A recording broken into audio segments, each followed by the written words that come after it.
A paz do Senhor Jesus, meus irmãos. Deus abençoe a todos desde já. Vamos a mais uma leitura da palavra de Deus. Mateus 5, versículo 10. Diz assim a palavra do Senhor: Bem-aventurado os que sofrem perseguições por causa da justiça, porque deles é o reino dos céus. Bem-aventurado sois vós, quando vos injuriarem e perseguirem e mentindo, disserem todo mal contra vós por minha causa. Exultai e alegrai-vos, porque é grande o vosso galardão nos céus, porque assim perseguiram os profetas que foram antes de vós. Aleluia! Amados irmãos, vamos começar o nosso breve estudo, o nosso resumo, e deixando bem claro que isso não substitui a leitura de vocês, ok? Vocês devem fazer a partir de vocês. Isso é um compromisso com vocês e o Senhor, amém? Isso mostra a sua dedicação para com o Pai, para com Deus, porque assim diz a palavra de Deus, né? Salmos 1: Bem-aventurado é o varão. Não quer dizer que é o homem somente, na verdade é o ser humano, a pessoa que medita na palavra dia e noite. E meditar quer dizer, na nossa linguagem bem clara, quer dizer estudar, se aprofundar, mergulhar na palavra de Deus. Amém, irmãos? Então, a palavra de Deus, irmãos, aqui nós lemos: bem-aventurados, seja felizes, ou bem-aventurados quer dizer também abençoados. Abençoados são aquelas pessoas que sofrem perseguições. Mas como assim? Porque é delas, são a essas pessoas que também pertencem ao reino dos céus. Porque essas pessoas são perseguidas por estar fazendo aquilo que agrada a Deus. Porque, olha só, versículo 11: Bem-aventurados sois vocês, quando vos injuriarem, perseguirem e mentiram, e dizendo todo mal contra vocês por minha causa. Ou seja, a pessoa que está sofrendo perseguição por causa da palavra, por causa de Jesus, essa pessoa é uma pessoa bem-aventurada, porque o nome dela com certeza está escrito no livro da vida. Então aí o Senhor Jesus explica: vocês devem se alegrar quando vocês estiverem sentindo perseguição. Exultai e alegrai-vos, porque grande é o vosso galardão nos céus, porque assim perseguiram os profetas que foram antes de vocês. Essa perseguição, irmãos, ela é espiritual, sim, com certeza, e é material também, porque o mal vai usar algo no qual é visível, no qual você pode ver, e ao mesmo tempo aquilo pode te afetar. E diante disso, o inimigo, ele tenta perseguir os servos do Senhor, as servas do Senhor, de diversas formas, por meio de pessoas. Como pessoalmente? Você pode perguntar. Por exemplo, ele vai querer colocar maus pensamentos, sentimentos, dúvidas, criar situações para fazer você errar com Deus. Vai querer usar pessoas para te magoar. Por meio disso, coloca até o quê? O mal no seu coração. Diante disso, quando alguém magoa a gente, e a gente se sente ferido, claro, porque a mágoa em si, ela não deve ser regada, ela não deve ser guardada. A tristeza, ela vem, te atinge, e você deve fazer o quê? Se esvaziar dela. Por isso o Senhor falou: seja como o quê? Uma criança. E bem-aventurado o quê? O de coração puro. E mais à frente, o que ele ensina? Se vocês não forem como as crianças, de maneira nenhuma herdarão o reino dos céus. Porque a criança, o pai ou a mãe vai lá, briga, a criança se sente muitas das vezes o quê? Triste. Ou por não entender, ou porque aquela bronca ou aquele castigo gerou algum tipo de dor emocional, né? O material a ela, e ela se sente triste, mas depois tá lá de novo, amando. Ou seja, aquilo que fez aquela criança chorar, muitas vezes para a correção dela, isso não deixou surgir a mágoa.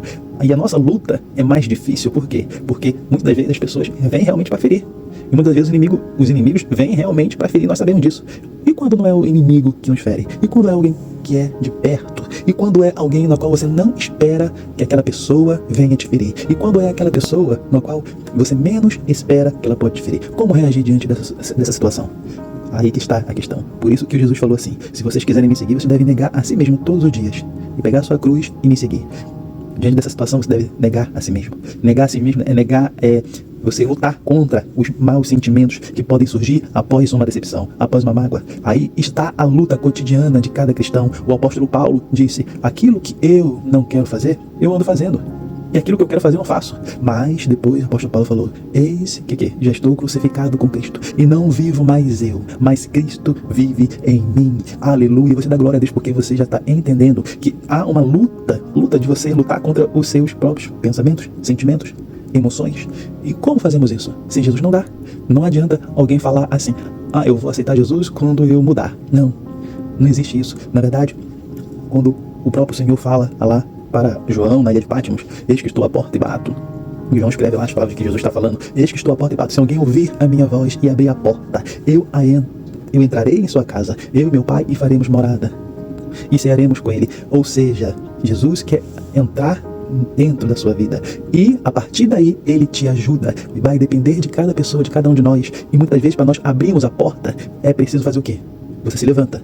E depois você faz o quê? Você anda. E depois você faz o quê? Se move para abrir a porta. E muitas vezes o inimigo vai colocar obstáculos para você não ter acesso à porta.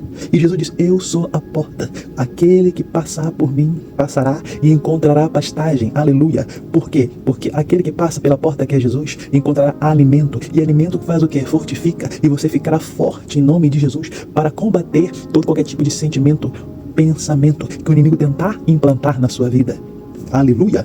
Essa, então, resumindo, é uma das formas na qual o inimigo tenta nos atingir.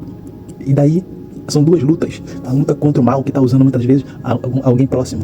E a outra parte da luta é contra nós mesmos. Todo cristão, independente da faixa etária, independente do cargo, seja pastor, bispo, seja presbítero, diácono, obreiro, seja evangelista, seja missionário, quem for, todos passamos por essa luta. O próprio apóstolo passou e ele disse lá: aquilo que eu quero fazer, eu não estou conseguindo. E aquilo que eu quero fazer, esse eu não faço. O apóstolo Paulo disse: mas Jesus falou: no mundo vocês terão aflições. O que é aflições? Vamos traduzir de uma forma bem clara: são problemas, são dificuldades, são tribulações. Mas Jesus também completa dizendo: no mundo vocês vão ter aflições, mas tenham bom ânimo. Ou seja, mas fiquem felizes, porque eu venci o mundo. Sabe o que Jesus está querendo dizer? Se eu venci o mundo, eu vim para a terra, passei tudo que o ser humano passa, e muito pior, morri por amor de cada um de vocês. Vocês também podem vencer. Se eu venci, vocês também podem vencer. É só seguir os meus passos. É a meditação na palavra todos os dias.